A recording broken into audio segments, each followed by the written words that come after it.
तेरा क्या देखते हो, दिल में उतर के देखो ना, दिल में उतर के देखो ना। जी, बहुत ही खूबसूरत चेहरे और उतने ही खूबसूरत सीरत और हुनरमंद व्यक्तित्व के मालिक NSD pass out Imtiaz Ansari आज हमारे साथ खुल के बात में अपने मन की बात करने के लिए हाजिर हैं। इम्तियाज जी, खुल के बात संदीप के साथ में आपका बहुत बहुत स्वागत और अभिनंदन है। थैंक यू वेरी मच, बहुत बहुत शुक्रिया आपका मुझे यहाँ बुलाने के लिए। जी, यकीनन, क्योंकि हर इंसान की अपनी एक विधा होती है और उसमें उसकी पहचान होती है जी। और जब जिसकी पहचान है उसका बुलाया जाना सम्मान है, तो इसलिए बुलाया जाना तो आपको था ही यहाँ पर, इसमें कोई शक ही नहीं था। जी, नवाजिश। क्या परिभाषा है इम्तियाज की? सीधा सीधा प्रश्न तो है, लेकिन बहुत गहरा भी है। किसी भी नाम के मायने में उसका किसी की भी पर्सनालिटी का पूरा उसका एक अस्तित्व उसमें छुपा होता है। खैर, बहुत छोटे से लाइन में मैं आपको बताता हूँ। इम्तियाज़ के दो मायने होते हैं। एक मतलब होता है फ़र्क, किसी भी दो चीज़ के बीच में फ़र्क करना, तो एक मायने है फ़र्क, और दूसरा मायने है प्राइड के, बुलंदी के और ऊंचाइयों के। तो ये मायने हैं। और जैसे कि एक अवार्ड भी दिया जाता है, आपने देखा होगा पाकिस्तान में, निशान-ए-इम्तियाज़। तो वहाँ इस जो शब्द है, ये नाम है, उसके मायने यही हैं कि बुलंदी के और ऊंचाइयों के और शोहरत के जब आप कहीं एक मकाम पे पहुंच जाएं, वहाँ जो आपने शोहरत हासिल की है। एक तो इम्तियाज़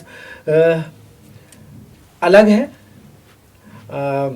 आम जिंदगी के लोगों से, क्योंकि वो एक आर्टिस्ट है, एक कलाकार है, और कलाकार की अपनी एक दुनिया होती है, और इस मायने में इस तरह से परिभाषित कर सकते हैं। और दूसरे, कलाकार जब अपनी कला को प्रेजेंट करता है, जब दिखाता है, तो जाहिर सी बात है कि भी कुछ लोग उसे पसंद करते हैं, कुछ नापसंद करते हैं, और उस पसंद नापसंद के बीच में जीने की ज़िंदगी जो है, उसका नाम इम्तियाज़ है, और मैं इसी तरह से अपने आप को परिभाषित करता हूँ। जैसा कि आपके बारे में जानकारी है कि आप एक हरफन मौला कलाकार हैं, यानी आप अभिनेता भी हैं, निर्देशक भी हैं, राइटर भी हैं, सिंगर भी हैं, म्यूजिशियन भी हैं। जी जी जी। तो इन सभी कार्यों में वो सबसे पसंदीदा कार्य आपका कौन सा है जो आपको लगता है कि हाँ, ये तो मैं हमेशा ही करता रहूँगा, या मैं पैदा ही शायद ये करने के लिए हुआ हूँ? जी जी। इस बात का जवाब देने से पहले मैं एक छोटी सी बात और ये कहना चाहूँगा कि कला जो है और उसके जो जितने भी आयाम हैं, जितनी भी आपने चीज़ें गिनवाई, ये सब उस किसी भी एक कला का बहुत अभिन्न अंग हैं। मान लीजिए जैसे कि हम अभिनय की बात करते हैं, हम एक्टिंग की बात करते हैं, तो एक्टिंग के लिए जो आपका डांस है, एक्टिंग के लिए जो आपकी सिंगिंग है, आपका गाना है, एक्टिंग के लिए जो आपका रिदमिक होना है, और एक्टिंग के लिए जो आपका साहित्यिक होना है, एक्टिंग के लिए जो आपका जो आपने बात की कि एक लेखक होना है या पोएट होना है, ये सब उतना ही ज़रूरी है जितना कि अभिनय अपने आप में ज़रूरी है। तो वो इसके अभिन्न अंग हैं। और मैंने जो शुरुआत की थी, जो शुरुआत थी वो सिंगिंग जो है, मेरा जो गायन है, जो गाना है, यहाँ से मैंने कला को पहचानना शुरू किया था। और बहुत छोटा था मैं जब से मैं गाता हूँ, और बहुत सारे स्टेज शोज़ भी किए हैं, गाया है मैंने, लेकिन उसको प्रोफेशन नहीं बनाया मैंने। और अभिनय को प्रोफेशन बनाया, अभिनय को मैंने तरजीह दी, जो इसका एक दूसरा अंग जिसे हम गायन कहते हैं या गायकी कहते हैं। मैंने ये देखा कि जो अभिनय है वो उन सब में ये शामिल हैं, ये इंडिविजुअल नहीं है, ये शामिल हैं। और अब मेरे लिए जो अभिनय है वो शायद सर्वोपरि है। और वो मेरा सबसे पहला शौक है, सबसे पहला मेरा शायद भरत मुनि का नाट्यशास्त्र भी यही कहता है कि जी। ये सब अभिनय का ही एक बहुत अंग है। बहुत अच्छा, बहुत खूब, सही कह रहे हो बिल्कुल। तो जैसे कि आपने कहा कि गायन जो है वो आपकी सबसे प्रथम जी जी प्रतिभा थी जो आपको पता चली थी। जी जी। तो एक वानगी हो जाए उसकी। अच्छा। दर्द दिल, दर्द जिगर, दिल में जगाया आपने। दर्द दिल, दर्द जिगर, दिल में जगाया आपने। पहले तो मैं शायर था, पहले तो मैं शायर था, आशिक बनाया आपने।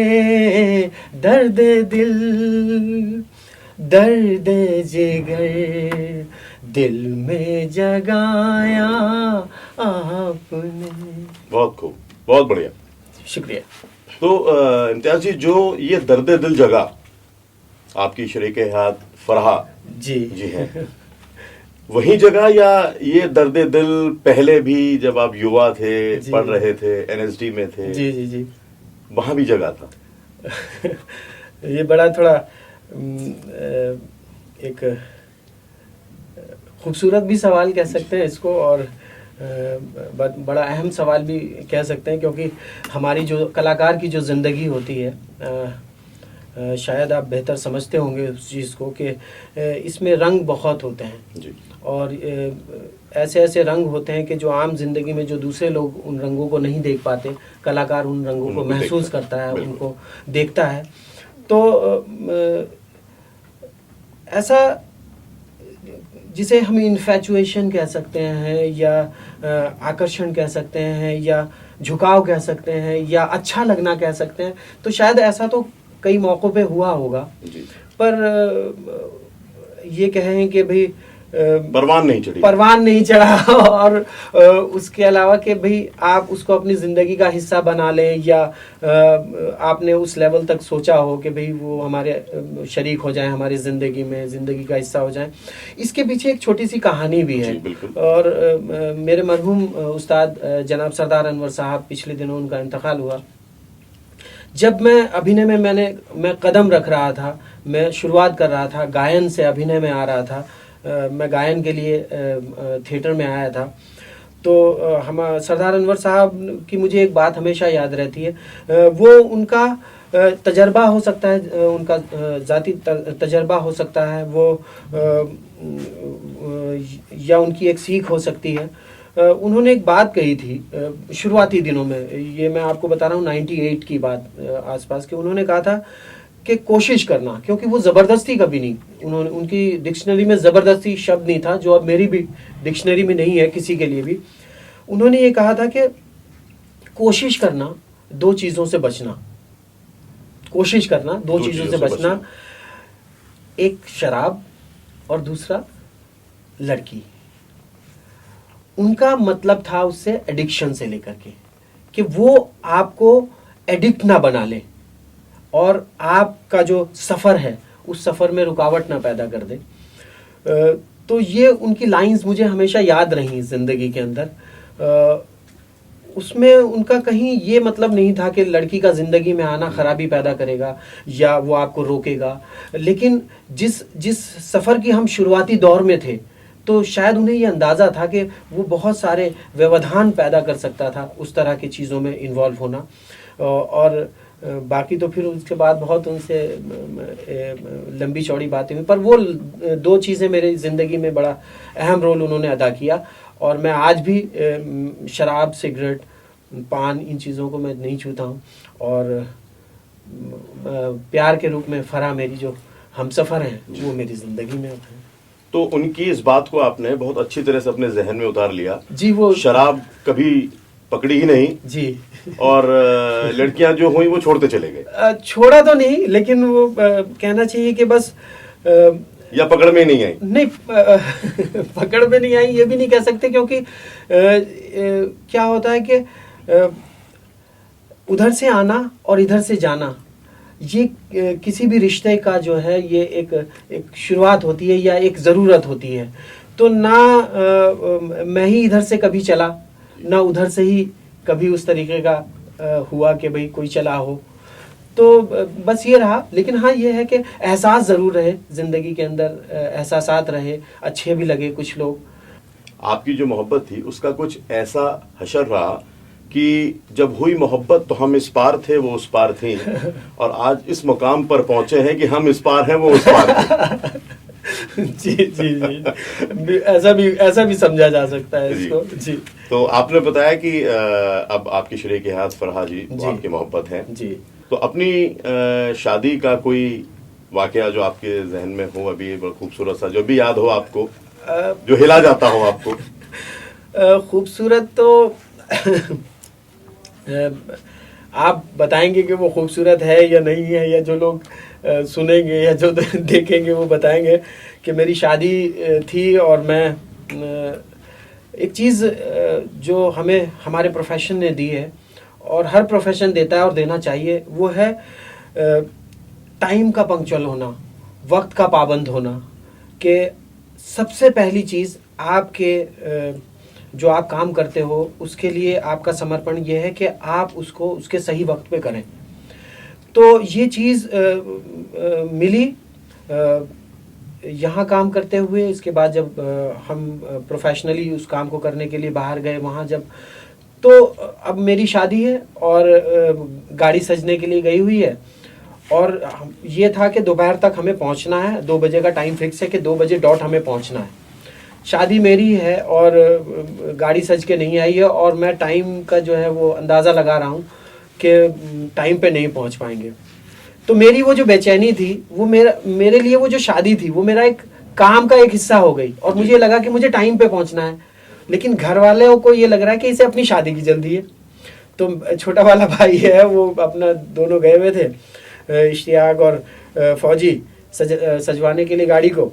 वो ना आए और मुझे मतलब मेरा टेम्परामेंट चेंज हो रहा है कि भाई कैसे नहीं आ रहे हैं, हमें वहाँ टाइम पे पहुँचना है, उनको टाइम दिया हुआ है, अगर हम 2 बजे नहीं पहुँचेंगे तो ये गलत होगा।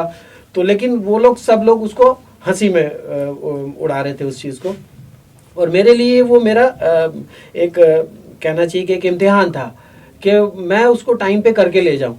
खैर वो टाइम पे ना होना था, ना हुआ, लेकिन वो मेरे दिमाग में रही बात, और वो इस कदर चलती रही कि जब मैं वहाँ पहुँचा और मेरा निकाह हो गया, निकाह के बाद जब मुझे ऊपर ले गए और ऊपर जीना था, जीने से चढ़ के ऊपर गए और कुछ जो नाश्ता पानी वगैरह होता है वो हुआ, और फिर उसके बाद हम नीचे आने लगे। तो जीना थोड़ा छोटा था, मेरे दिमाग में वही चलता रहा कि हम टाइम पे क्यों नहीं पहुँचे, ये काम टाइम पे होना चाहिए था। इम्तियाज़, तुम तो हर काम टाइम पे करते हो। तो ये मैं सोच ही रहा था कि वो पानी जीने पे गिरा हुआ था और मैं वहाँ से स्लिप हुआ और सीधा आकर के जो लास्ट वो थ्रेशोल्ड था वहाँ पे आकर गिरा, और मेरी टोपी जो थी, जो कहना चाहिए कि सेहरा था, और मेरा जो पगड़ी थी मेरी, वो सब जो आकर के दूर जाके गिरी, और मैं बिल्कुल एकदम ऐसे आप दंडवत फराजी के कदमों में, मैं पड़ा था, के कदमों में लेट गए। फराजी दूसरे कमरे में थी। आप ऐसा भी समझ सकते हैं कि ये देखो, मैं जो मैंने गलती की है ये उसकी माफी है। तो ये एक वाकया रहा मेरी शादी का जो मुझे हमेशा याद रहता है। और वो सब लोग जो बैठे हुए थे वहाँ आसपास एकदम खड़े हो गए, अरे भाई दूल्हा गिर गया, दूल्हा गिर गया। किसी ने मेरी पगड़ी लगाई और किसी ने, तो मैंने भी दिखाने के लिए भाई कोई चोट वोट नहीं लगी, जबकि मेरे यहाँ काफ़ी चोट आई और उस तरीके से। तो मैंने कहा कि भाई ये मुझे शायद इनाम मिला है देर से आने का यहाँ पे। तो यानी आपके वैवाहिक जीवन की शुरुआत बड़ी सनसनीखेज थी। कलाकार की जिंदगी की हर शुरुआत सनसनीखेज होनी भी चाहिए। चलिए, जो आपने बात कलाकारी की करी, तो पहुंचते हैं आपके अभिनय और थिएटर की तरफ। जी। कैसे और कब शुरुआत हुई? एक सांस्कृतिक, एक जो कहना चाहिए कि एक इंस्टिंक्ट जो है वो बहुत छोटेपन से ही था। मेरे बड़े भाई और उनसे सबसे बड़े वाले भाई, हम 3 भाई थे, और मुझे याद है कि मैं पहली या दूसरी क्लास में हुआ करता था। और जो भी जैसे 26 जनवरी है, 15 अगस्त के प्रोग्राम हैं, 2 अक्टूबर के प्रोग्राम्स हैं, तो स्कूल में हम ही 3 लोग होते थे, और 2-2 क्लास का, एक क्लास का फ़र्क था। मैं पहली क्लास में तो भाई साहब तीसरी क्लास में, तो दूसरी क्लास में मेरे दूसरे वाले भाई थे। तो हम वहाँ गीत गाया करते थे और कुछ ऐसे वन एक्ट जो प्लेज होते हैं उनको देशभक्ति के जो जिस तरह से होते थे वो उस तरीके से वो हम लगातार किया करते थे और वो सिलसिला जो है वो कभी रुका नहीं।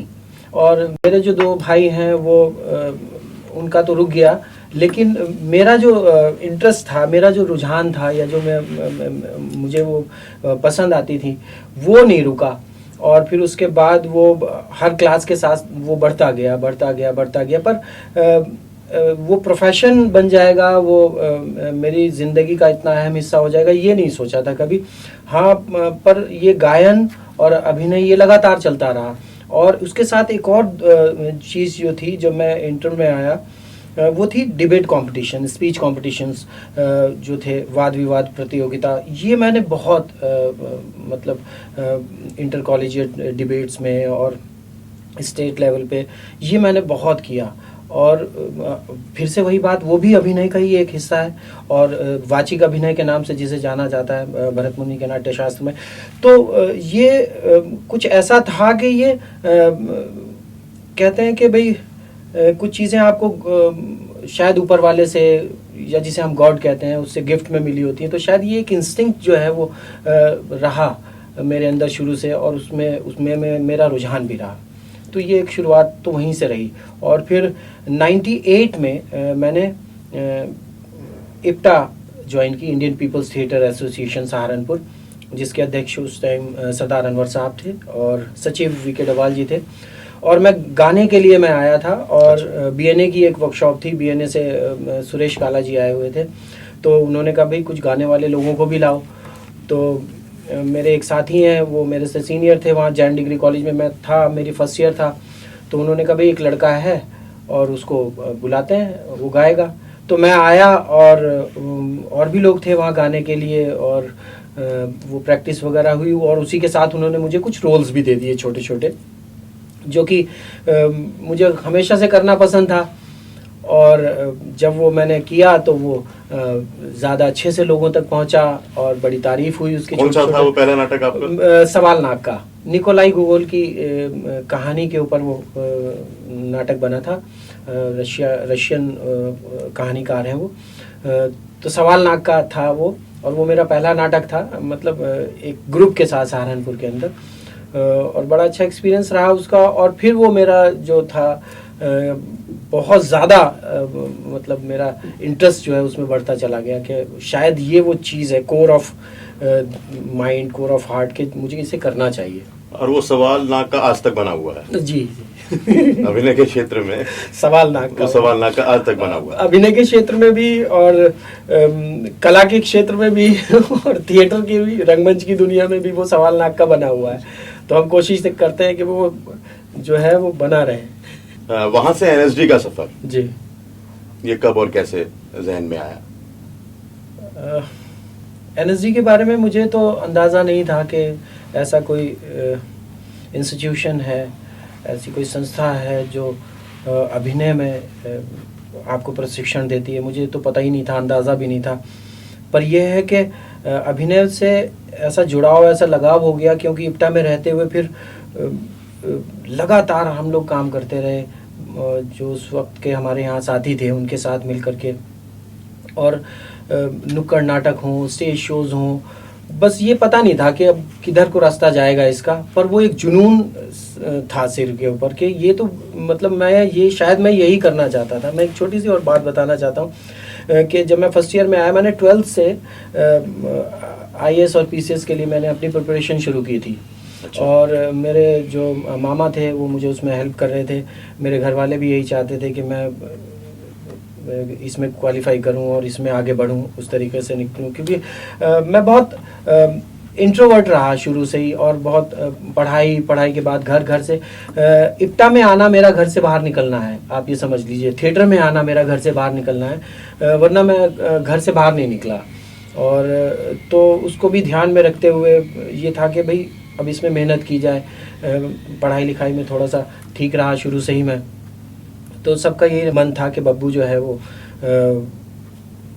IAS या PCS बने और फिर नाम रोशन करे। पर वो जो थिएटर में आना है उसने शायद मेरी दिशा को बदला।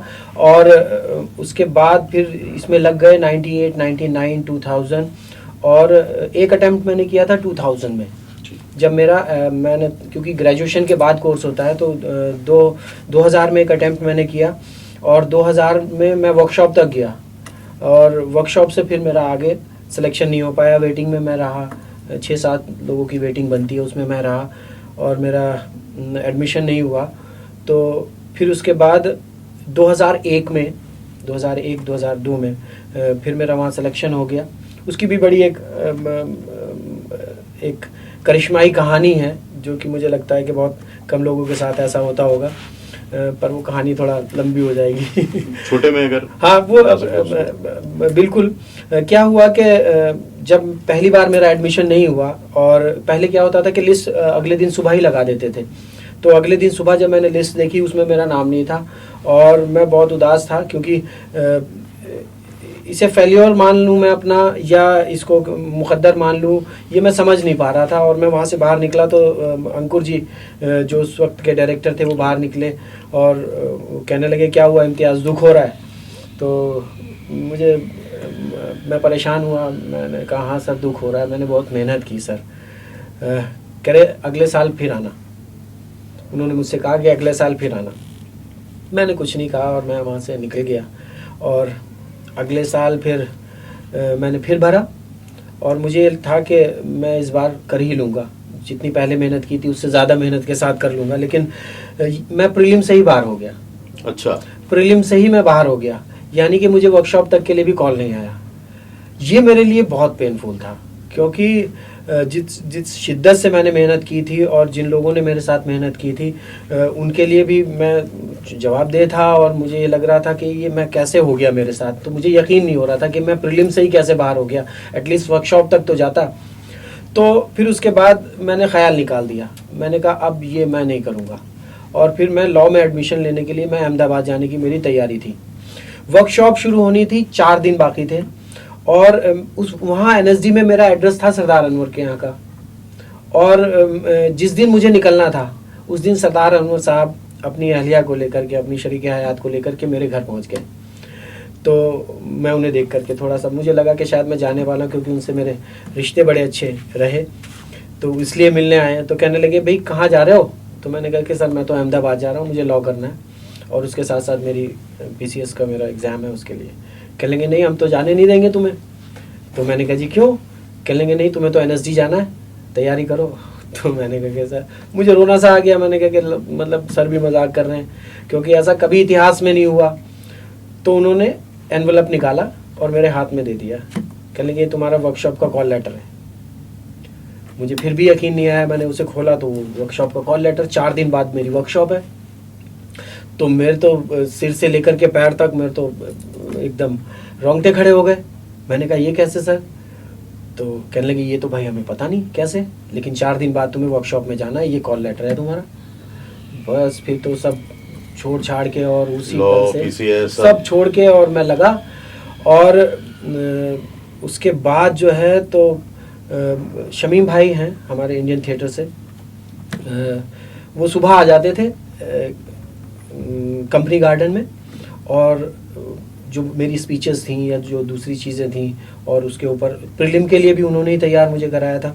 और फिर उसके बाद और एक और बात, सबसे पहला जब मैंने 2000 में फॉर्म भरा था, वो फॉर्म लेके आने वाले ही शमीम भाई थे कि तुझे भरना है और तुझे करना है। उसके साथ साथ उन्होंने अपना भी भरा था, खैर वो एक अलग मैटर है। तो फिर उसके बाद मैंने वो दिन रात मेहनत की, और उसमें बहुत लोगों ने मुझे हेल्प किया, सबकी दुआएं भी साथ में थी।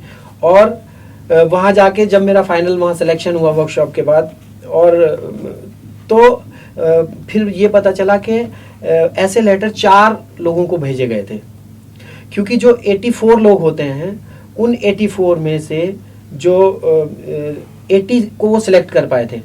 फिर वो जो प्रीलिम के वेटिंग वाले थे उनमें से 4 लोगों को मेरिट के हिसाब से उन्होंने लेटर्स भेजे। उनमें एक मेरे दोस्त भी बन गए थे, अली, जो बाद में मेजर हुए वहाँ, नसीरुद्दीन शाह साहब के भतीजे। अच्छा, वो भी थे। एक और मेरे दोस्त हैं वो भी थे, एक और। तो वर्कशॉप से फाइनल सिलेक्शन सिर्फ मेरा हुआ, तो वो मेरे लिए एक जादू था, एक करिश्मा था। बस फिर तो ये सिलसिला चला और मेहनत हुई और हमने काम किया। आपने जिक्र किया कि आपने आईएएस पीसीएस की तैयारी करी थी। जी जी। यानी पढ़ाई लिखाई भी खूब सारी करी थी। हाँ हाँ बिल्कुल। तो चलिए देखते हैं, एक छोटा सा खेल खेलते हैं और आपकी पुरानी यादों के को फिर से ताजा करते पता नहीं हैं अब मैं उसमें कितना कितना अभी तक आपके बयान दिमाग कर में, पाऊंगा। हाँ जी जी। आपके दिमाग में वो ज्ञान अभी तक मौजूद जी, है। जी जी। तैयार हैं? एक छोटा सा रैपिड फायर खेलते हैं आपके चलिए साथ। ठीक है। चलिए, मैं कुछ मुहावरे अच्छा बोलता हूँ और आपको उनके अर्थ बताने हैं। ठीक है ठीक है? ठीक है ठीक है। चलिए, उल्टा चोर कोतवाल को डांटे। चोरी सीना चोरी, मैं खुद चोर हूँ और दूसरे को कह रहा हूँ। एक और एक 11। एक और एक 11 मतलब एकता में बल है। काला अक्षर भैंस बराबर। जो जहालियत है, जो अनपढ़ता है, और उसके लिए तो कुछ भी आप उसको पढ़ाई लिखाई के बारे में बताएंगे उसके लिए तो वो काला अक्षर भैंस के बराबर ही है। अब पछताए क्या हो जब चिड़िया चुग गई खेत। आपने काम अपना वक्त पे नहीं किया, अब पछताते रहिए। Rome was not made in a day. हाँ बिल्कुल, कि कोई भी काम जो है वो ऐसे चुटकी बजाते नहीं हो जाता, उसके लिए आपको मेहनत करनी पड़ती है। अंधों में काना राजा। हाँ कि मतलब अज्ञानी व्यक्तियों में एक कम ज्ञान वाला। मगरमच्छ के आंसू। झूठ। गुस्से में लाल पीला होना। एग्रेशन। भैंस के आगे बीन बजाना। भाई कोई जब सुनना ही नहीं चाह रहा और उसे आप अपनी बातें समझाने लगो, सुनाने लगो। सावन के अंधे को सब हरा ही रहा नजर आता है। हाँ, जिसके पास जो प्रॉस्पेरस लोग हैं उन्हें क्या पता कि शाम को अगर एक मजदूर जो है वो अपनी रोजी नहीं कमा पाएगा तो वो कैसे खाएगा। मुंह में राम बगल में छुरी। कि मैं आपके मुंह पे आपका भला बनाऊं लेकिन पीछे मैं आपकी बहुत इज्जत करता हूँ अच्छे से। मुंह में रम बगल में चखना। ये थोड़ा मुश्किल पहेली है। नाच न जाने आंगन टेढ़ा। नाच न जाने, अब मैं अपनी विधा को जानता ही नहीं हूँ और मैं फिर अपने जो मेरे सराउंडिंग्स है, मेरा जो सेटअप है, मैं उसको बुरा कह रहा हूँ। और आखिरी, जो गरजते हैं वो बरसते नहीं। कि कहते हैं ना कि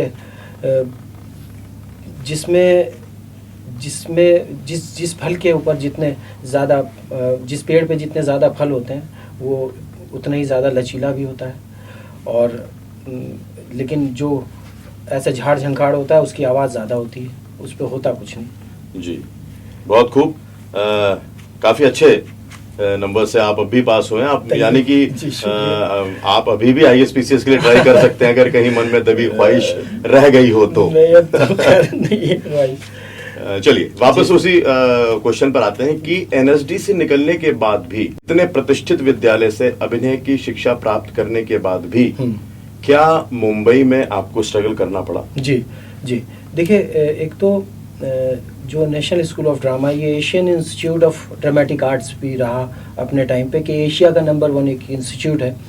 तो इसमें तो कोई शक नहीं है कि एनएसडी जाना, राष्ट्रीय नाट्य विद्यालय में पढ़ना, वो किसी आईएएस और पीसीएस के जो पढ़ाई होती है उससे कहीं कम रहा मेरे लिए। बहुत सीखा और हमने इतना काम किया वहाँ कि हमें ये पता होता था कि सुबह कब हो रही है, लेकिन अगली सुबह कब हो रही है ये पता नहीं होता था। इतनी मेहनत की। तो स्ट्रगल एक्चुअली, ये थिएटर इंस्टीट्यूट है, उनकी जो एक्सपेक्टेशंस हैं, उनका जो मोटिव है, उनका जो चाहना है वो ये है कि जो स्टूडेंट यहाँ से निकले वो थिएटर और रंगमंच की दुनिया का अपने आप में एक नाम होना चाहिए, और वो ये जो हेरिटेज है, ये जो विरासत है, इस विरासत को वो आगे बढ़ाए। फिल्म इंडस्ट्री से ऐसे डायरेक्ट कनेक्शन उसका कुछ है नहीं नेशनल स्कूल ऑफ ड्रामा का। FTII का है जो पुणे के अंदर है, वो फिल्म ट्रेनिंग इंस्टीट्यूट है। लेकिन हम लोग जाते हैं, जो अभिनेता होते हैं वो जाते हैं, ये भी सब जानते हैं इस चीज़ को कि सच्चाई क्या है, एक अभिनेता के लिए जगह कहाँ है, कैसे है, वो कहाँ काम करेगा। लेकिन हम जाते हैं। थिएटर हमसे कभी छूट नहीं पाता, ये एक और बात है, पर स्ट्रगल तो है। देखिए स्ट्रगल उतना ही है जितना कोई भी जाए। मैं एनएसडी से हूँ, इससे कोई फ़र्क नहीं पड़ता, मैं BNA से हूँ, कोई फ़र्क नहीं पड़ता, या मैंने कितना थिएटर किया इससे फ़र्क नहीं पड़ता। स्ट्रगल उतना ही है, क्योंकि कैमरे के सामने आपको प्रथम दृष्टया साबित तो करना ही पड़ेगा। शायद इसीलिए कहा जाता है कि actors are born, they are not made. Exactly they can carved, Yes. उनको कार्व किया जा सकता है, उनको निखारा जा सकता है, लेकिन अगर आप ये चाहें कि उस उनके अंदर बीज ही डाल दिया जाए, बीज का ही रोपण कर दिया जाए, तो वो नहीं हो सकता। ये आप बिल्कुल सही कह रहे हैं। आपने अभी तक जो काम किए हैं बड़े बड़े, जी। उनके नाम जी, और- मैंने यशराज फिल्म्स की लगभग 4 फिल्में की हैं, जिसमें रॉकेट सिंह की मैंने शुद्ध देसी रोमांस की, मैंने लेडीज़ वर्सेस रिक्की बहल की, और उसके अलावा मैंने फ़ैन की। ये तो यशराज फिल्म्स की। पूजा भट्ट फिल्म से मैंने कजरारे की, और डिसिल्वा प्रोडक्शन से फिर मैंने श्रम की, और सोच लो एक फिल्म आई थी मेरी, वो की मैंने। इतना बड़ा काम करने के बावजूद भी जी जी अभी भी फिल्म इंडस्ट्री में जी, जी। वो मकाम, वो जी। नाम, जी जी वो स्थायित्व हाँ अभी नहीं है। जी जी और काफी साल भी हाँ। एक वक्फा हो गया आपको वहाँ बिल्कुल पर। बिल्कुल तो बिल्कुल मन में कहीं कसके रहती है कि भाई शायद अपनी क्वालिटी के अनुसार हमें उतना काम अभी तक नहीं मिल पाया है। देखिए, 2 चीज़ें हैं। एक तो काम नहीं मिल पाया, और दूसरे एक कलाकार अपनी कला को नहीं दिखा पाया। ये 2 थोड़ा सा अलग अलग चीज़ें हैं। ये हम सभी जानते हैं कि वो दुनिया थोड़ा अलग दुनिया है, व्यावसायिक दुनिया है। वहाँ आपकी जो इंडिविजुअलिटी है उसको एक व्यावसायिक तौर से देखा जाता है, आपकी कला को व्यावसायिक तौर से देखा जाता है। ये तो मन में है कसक कि मैं जो कर सकता हूँ, मैं जो दिखा सकता हूँ, या जो मुझे दिखाना है, या जो मुझे करना है, या जो मैं करना चाहता हूँ, वो मैं अभी उतना प्रखर रूप में मैं नहीं कर पाया हूँ। और उसकी चाह भी ज़रूर है, और होनी भी चाहिए, क्योंकि कलाकार तो दिखाने के लिए ही बनता है, अपनी कला को समझाने के लिए, दिखाने के लिए। तो वो तो है। और जो दूसरा पहलू जिसकी आपने बात की, वो एक मकाम हासिल करना, या जिसे हमें सफलता कहते हैं आम बोलचाल की भाषा में, वो थोड़ा हमें गहराई से उसे समझने की ज़रूरत है, क्योंकि उसके मायने जो हैं वो हर जनरेशन में बदलते चले जा रहे हैं। तो अगर और लोगों की भाषा में कहें तो वो तो देखिए, वो एक कमी तो है ही। अच्छा, कहीं मन में ये एहसास होता है कि सरनेम कपूर, खान या बच्चन नहीं है, तो इसकी वजह से गुण होने पर भी काम उतना ज्यादा नहीं मिलता। देखिए, मैं इस चीज़ को मानता नहीं। मैं इस चीज़ को इसलिए नहीं मानता क्योंकि हमने स्टडी किया है, देखा है, फिल्म इंडस्ट्री को भी देखा है, जब से बनी है उसके बारे में पढ़ा भी है, जाना भी है, किन लोगों ने शुरुआत की है उसकी, उनको भी हमने समझा है, जाना है। तो ये ऐसा दोषारोपण कर देना, ये ब्लेम कर देना, ये बहुत एक आसान भी हो जाता है, ये एस्केप करना भी हो जाता है कि भाई मैं अपने आप को बचा लूं कि शायद मैं इस वजह से मुझे अच्छा काम नहीं मिल पाया। पर ऐसा है नहीं, क्योंकि शुरुआती दौर से लेकर के जो लोग भी इंडस्ट्री के अंदर आए, सभी ने स्ट्रगल किया, सभी ने कहना चाहिए कि उतनी ही मेहनत करने की कोशिश की, अपना स्थान बनाने की, अपनी जगह बनाने की। हाँ, बाय द टाइम जब ये होता है कि एक वो पारिवारिक वो बन जाता है आपका काम, तो उसमें उसका एक एडवांटेज तो है। देखिए, कोई भी होगा उसका एक एडवांटेज तो उसको मिलता है, लेकिन उसके बावजूद भी आप देखेंगे कि बहुत सारे ऐसे लोग हैं कि वो उस एडवांटेज को भी एनकैश नहीं कर पाए, और वो हाशिए पर चले गए या गायब हो गए या उस तरीके से। तो मुझे लगता है कि कहीं ना कहीं उनकी कुछ तो मेहनत है और कुछ तो बात है। और दूसरा रही कि अपनी अपनी मंजिल है, अपना अपना रास्ता है, तो हम भी अपनी मंजिल के लिए अपने रास्ते पर चल रहे हैं।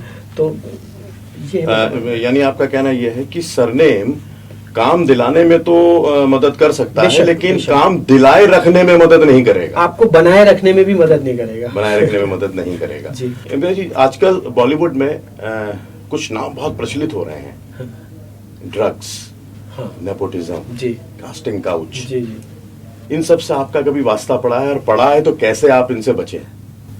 देखिए, चूंकि हम इसी इंडस्ट्री का हिस्सा हैं, काफ़ी साल भी अब इसमें हो गए हैं, तो इधर से बैठ के देखने में और उधर होकर के देखने में एक बड़ा फ़र्क हो जाता है इसमें। और ज़्यादातर लोगों वो हैं जिन तक ये बात पहुंच रही है जो इस तरफ हैं, जो उसका हिस्सा नहीं है। तो देखिए, जहाँ तक बात ड्रग्स की या इस तरह के एडिक्शंस की या इस तरह की रही है, तो हम लोग जो है वो उस तरफ वाले लोग हैं जो उस इंडस्ट्री में हैं, और बहुत सारी चीज़ें हम देखते हैं, बहुत सारी चीज़ें हम वहाँ महसूस करते हैं।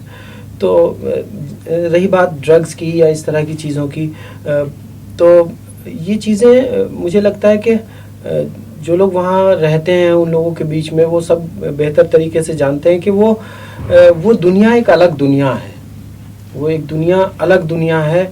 और वो ऐसा नहीं है कि वहाँ बस ड्रग्स के एडिक्ट लोग जो हैं वो पी करके और खा करके और हर दिन इस तरह की पार्टीज़ करके वो अपने आप को उसमें मस्त रखते हैं, ऐसा नहीं है।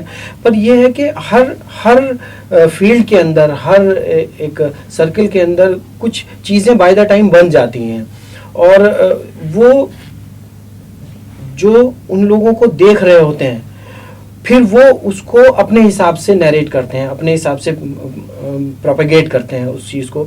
तो मुझे लगता है कि जो बॉलीवुड है, मुझे लगता है उस चीज़ का एक बड़ा शिकार हुआ है। देखिए, खामियां अच्छाइयाँ तो हर जगह होती हैं, और हो सकता है कि वहाँ कुछ लोग उस तरह के भी हों जो इस तरह की चीज़ों में रहते हों, पर उसके लिए पूरे बॉलीवुड को ये मान लेना कि वो तो बस एक अड्डा ही है ड्रग्स के जो एडिक्ट्स होते हैं उनका, और इस तरह की जो व्यसन होते हैं या इस तरह की जो चीज़ें होती हैं उनमें वो लोग लिप्त ही रहते हैं, उसी में शामिल ही रहते हैं।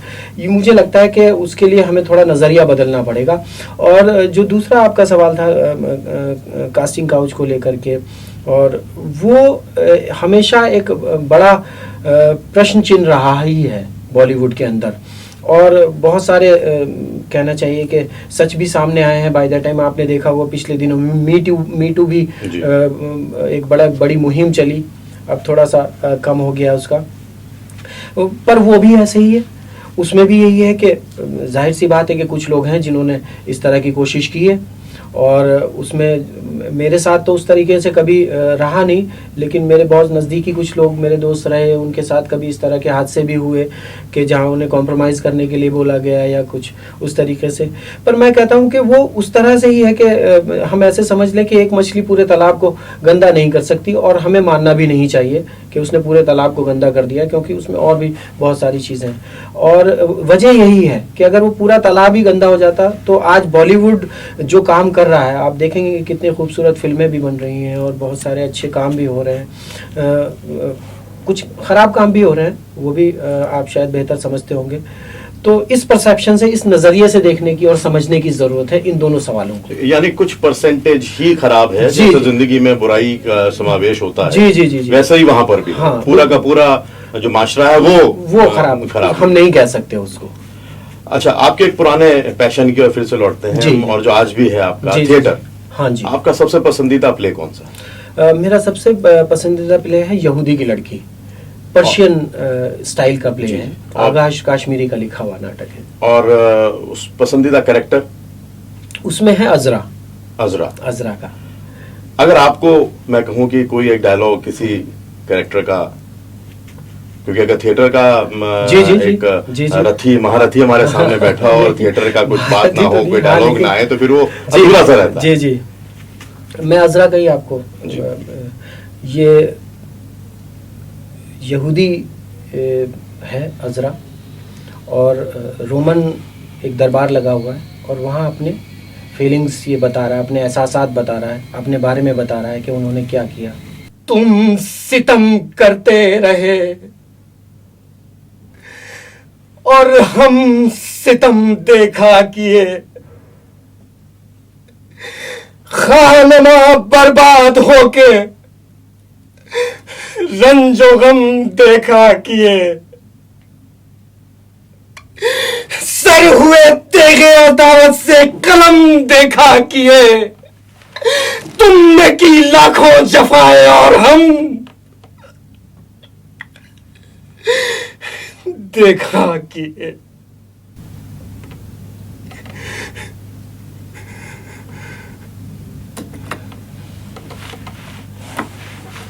बहुत खूब, माशाअल्लाह, क्या बात है इम्तियाज जी। और यही देखिए कलाकार का गुण होता है कि एक सेकंड में वो क्या रूप होता है और दूसरे सेकंड में उसका क्या रूप निखर के आ जाता है। यही शायद कलाकारी होती है, और इसी में महारत हासिल होती है आप लोगों को और इसीलिए आपका नाम होता है। जी बहुत जी। खूब। और जो आपने पहले सवाल किया था कि हम इसी चीज को दिखाने के लिए हम जीते हैं और इसी के लिए मरते हैं कि हमें कोई देख ले इस चीज को, जी।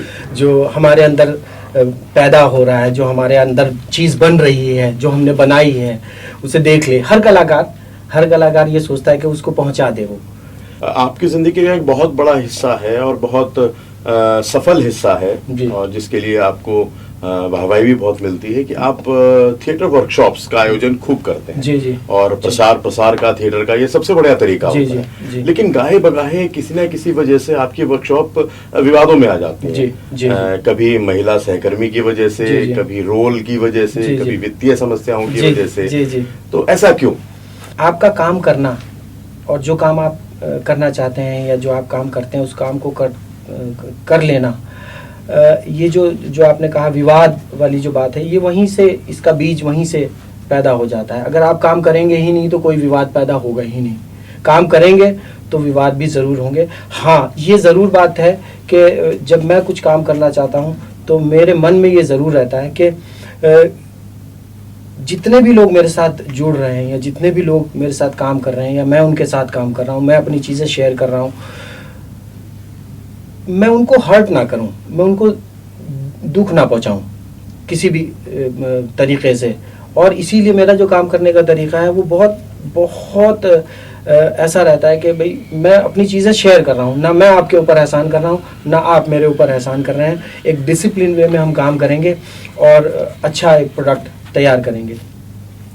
तो ये हो सकता है कि जो हम पहले भी बात कर रहे थे कि मेरा डिसिप्लिन्ड होना ज़्यादा, या मेरा ज़्यादा एक्सपेक्टेशन अपने एक्टर्स से, या उनको ज़्यादा अच्छा करा देने की मेरे मन में जो एक वो रहती है कि बेस्ट उनका आउटकम आए, कहीं ना कहीं वो हो सकता है कि उसमें मैं भी गलत हो सकता हूँ और वो भी गलत हो सकते हैं, कि उनके मन में ये पैदा करता होगा कि कुछ लोग छूट भी जाते हैं, ऐसे में कुछ छोड़ के भी चले जाते हैं। तो हो सकता है कि वहाँ से भी ये बातें आती होंगी उस तरीके की। पर मैं आपको ये बता दूं कि पहले दिन जब मैं अपनी वर्कशॉप, कोई भी वर्कशॉप शुरू करता हूँ, मैं पहले दिन ये बात कहता हूँ कि ये जो वर्कशॉप है, हर वर्कशॉप में ये हमारा एक परिवार है, ये हमारी एक फैमिली है, ठीक है। इस फैमिली में हमारे रिलेशन जो है, अब ये वर्कशॉप वाले रिलेशंस हैं, लड़का हो लड़की हो, आप एक दूसरे से इंटरेक्शन कीजिए, खुल के कीजिए। लेकिन इस वर्कशॉप के दायरे में आपको कोई भी ऐसा काम करने की इजाज़त नहीं है जो कि इस वर्कशॉप के लिए प्रॉब्लमेटिक हो। इससे बाहर की दुनिया आपकी दुनिया है, आप तय कीजिए। I am nobody to guide you, to tell you, to instruct you, but when I am here, you are in the workshop, तो आपको कम से कम इस चीज़ को मानना होगा कि यहाँ इस तरह के इंस्टिंक्ट को पैदा ना होने देना अपने अंदर। सबसे पहले वो आपके अंदर से आपकी कला को बाहर नहीं आने देगा। आपको जो रोल दिया जाएगा और उसको आप सही से नहीं कर पाएंगे। और दूसरे, अगर हम एक दूसरे की आंखों में आंखें डाल करके बात नहीं कर पाएंगे, जब जैसी मैं आपको देखूंगा और मेरे मन में कोई या तो कोई गिल्ट आ जाए या कुछ गुस्सा आ जाए, तो वहाँ एक्टर का खेल खत्म हो जाता है, डायरेक्टर का खेल खत्म हो जाता है। तो उस चीज़ से बचना, ये हमेशा हर वर्कशॉप में मैं, क्योंकि मैं बहुत न्यूट्रल वे से शुरू करता हूँ एक्टर के लिए, कि जहाँ वो न्यूट्रल हो, एक नई दुनिया बनाए और उस दुनिया को शो होने तक अपनी दुनिया रखे, और फिर उसके बाद आप जाइए, जो भी करना है आपको कीजिए। आपकी साहित्यिक पसंद क्या है? क्या पढ़ना सुनना पसंद करते हैं? देखिए, चूंकि हम कलाकार हैं तो जो कुछ पढ़ने लायक नहीं भी है उसे भी पढ़ना हम पसंद करते हैं। अच्छा। क्योंकि जाने तो, देखें तो कि नजरिए क्या क्या हैं। नहीं, ये बड़ा अच्छा नजरिया है, क्योंकि जी। हर इंसान, ज्यादातर लोग अपने आप को सीमित कर लेते जी हैं। जी जी जी जी। और उपन्यास पढ़ना, कहानियाँ पढ़ना, पोएट्री पढ़ना ख़ास तौर से, ये मुझे बहुत अच्छा लगता है। इम्तियाज जी, जी, हमारी आपकी गुफ्तगू बहुत बढ़िया तरीके से चलती हुई हम बहुत बिल्कुल अच्छा आखिरी चरण में पहुंच चुके हैं। जी और आखिरी चरण में हमारी एक परंपरा रहती है कि हम अपने जो गेस्ट आते हैं, हम उनसे उनका अपना पूरा जो सरमाया है, जो उनका चरित्र है, जो उनकी सोच है, वो कहते हैं कि एक गाने में अगर आप प्रस्तुत करना चाहें तो किस तरह से करेंगे। और आप तो क्योंकि माशाल्लाह इतने बढ़िया गायक भी हैं। हाँ हाँ तो एक गाना हो जाए तो एक संगीत में ही अंत इस कार्यक्रम का। दुख हो या सुख, जब सदा संग रहे ना कोई, फिर दुख को अपनाए, के जाए तो दुख ना हो। राही मनवा दुख की चिंता क्यों सताती है, दुख तो अपना साथी है। राही मनवा दुख की चिंता क्यों सताती है, दुख तो अपना साथी है। सुख है एक छाँव ढलती आती है जाती है, दुख तो अपना साथी है। राही मनवा दुख की चिंता क्यों सताती है, दुख तो अपना साथी है। बहुत खूब, शुक्रिया। दुख तो अपना साथी है, यही कलाकार की सच्चाई है। उसे उन दुखों से जूझते हुए आगे बढ़ना होता है। कहते हैं कि मंजिलें उन्हीं को मिलती हैं जिनके सपनों में जान होती है। पंखों से कुछ नहीं होता, हौसलों से उड़ान होती है। और ऐसा ही हौसला रखने वाले हैं हमारे साथी इम्तियाज अंसारी। एक छोटा सा मेरे जो मरहूम उस्ताद शायर जनाब सरदार अनवर साहब का एक आखिरी शेर इस मौजू पे मुझे लगता है कि वो जी, बहुत रेलिवेंट भी होगा कि क्या है एक रात अगर और अभी भारी है। क्या है अगर एक रात और अभी भारी है। क्या है एक रात अगर और अभी भारी है, मंजिलें दूर नहीं हैं जो सफ़र जारी है। वाह, मंजिलें दूर नहीं हैं जो सफ़र जारी है। तो हम लोगों का सफ़र जारी है, तो मंजिलें भी मिलेंगी और बस इसी के साथ हम अपनी ज़िंदगी। बहुत बहुत शुक्रिया इम्तियाज जी, आप हमारे इस कार्यक्रम खुल के बाद संदीप के साथ में आए और खुलकर आपने अपनी सभी बातें करी। जी शुक्रिया। और ये भी कहा आपने कि सफ़र अभी जारी है। सफ़र अभी जारी है। यकीनन सफ़र अभी जारी है और मंजिलें आपको मिले, ये हम सब की दुआ है। जी बहुत बहुत शुक्रिया।